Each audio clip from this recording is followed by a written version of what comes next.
DBT, Emotion Regulation 6.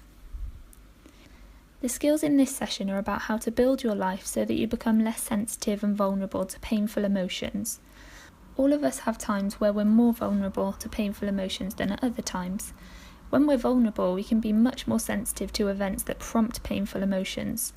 Some people lead lives that make them vulnerable to painful emotions almost all of the time. Accumulating positive events in your life and practicing the other skills you'll learn here will help increase your resilience. Firstly, we're going to talk about accumulating positive emotions in the short term. It's important we work on increasing the number of events that prompt positive emotions, such as love, joy, pride, self-confidence, and calm. The basis of DBT suggests that most people who feel painful emotions do so for good reasons. It's usually, but not always, the events in life that cause unhappiness. Therefore, a really important way for us to control our emotions is to control the events that set off an emotion. Increasing positive events now can accumulate into a happier life. In the short term, this involves increasing daily positive experiences. In the long term, it means making life changes so that pleasant events will occur more often.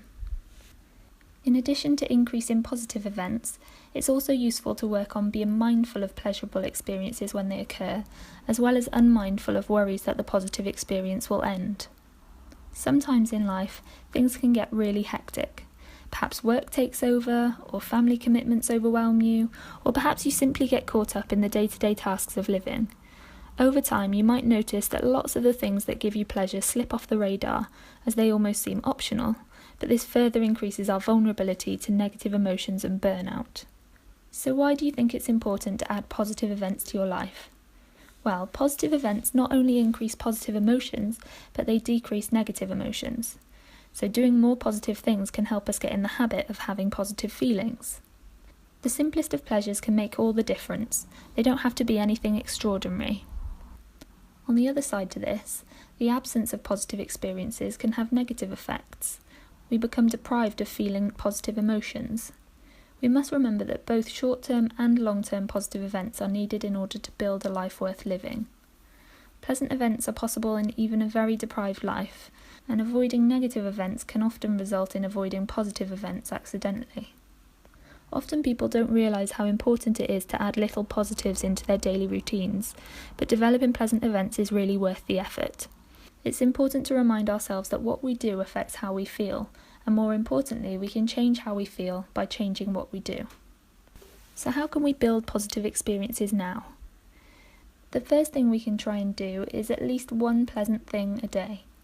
To start with, just do at least one thing each day that prompts positive emotions, such as enjoyment, pleasure, serenity, calmness, love, joy, pride, or maybe even self-confidence. Sometimes getting yourself to engage in positive events and to avoid avoiding requires a really concerted effort to use the skill of opposite action. Problem solving might also be required in order to get yourself to do so. Try planning pleasant events ahead of time when they're hard to do. Perhaps getting somebody else involved with the plan might mean that you find it easier to stick to. It's not useful or effective to think of yourself in terms of deserving or not deserving positive events. It's also judgmental thinking. So if you're a person who thinks this way, you might have to do opposite action by engaging in pleasant events when feeling you don't deserve them. And as always, avoid avoiding. Avoid avoiding events that are pleasant or that will lead to pleasant events. People often say, why bother, and then just give up. But this, of course, does not work in the long run, even though at times it does work for the short term. Perhaps look at the pros and cons of avoiding, and consult wise mind. Our next skill is to be mindful of positive experiences. A pleasant event that's not attended to will have little effect on our emotions. It's not enough to just go through positive experiences. We've actually got to feel the good in them. Often when we think an event's not pleasant, it's because we didn't actually pay attention to it.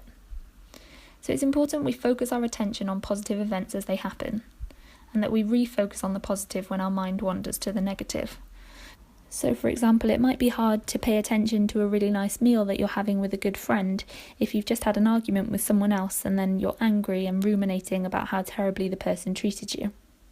So we have to try and participate and engage fully in the experience. Sometimes boredom might result from watching and not participating in events as well. Perhaps spend a few moments just thinking about some times when you've been completely mindless or zoned out when positive events have occurred, and then thinking of times where you've been very attentive to positive events, and maybe just spending a couple of moments thinking about the differences.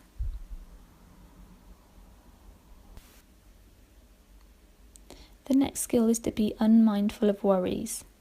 So this is about not worrying when the positive event will end, or whether you deserve it or not, because this only detracts from the positive experience as it's happening, and you're spending your time in the future rather than in the here and now. This can be understandably difficult if we experience positive emotions but then they evaporate in a second, or they don't last. Often we might feel afraid that if we feel good, bad things will happen. So we might actually have a phobia of positive emotions, or a negative thought intrudes so quickly that it erases the positive.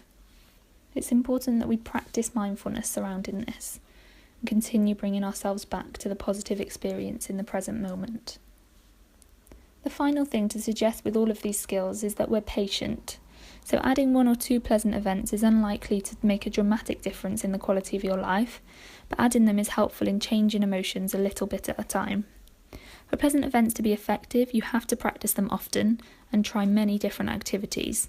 Over time, the small changes they make in your mood will add up to a noticeable difference, so be patient.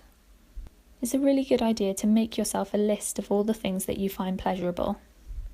Often in times of crisis, it's really hard to think of events that might cause you positive emotions, so if you already have a prepared list, it's much easier to get yourself to do something. So in this session, we've been talking about reducing our vulnerability to emotional mind by accumulating positive events in the short term. In our next session, we'll look at accumulating positive events in the long term.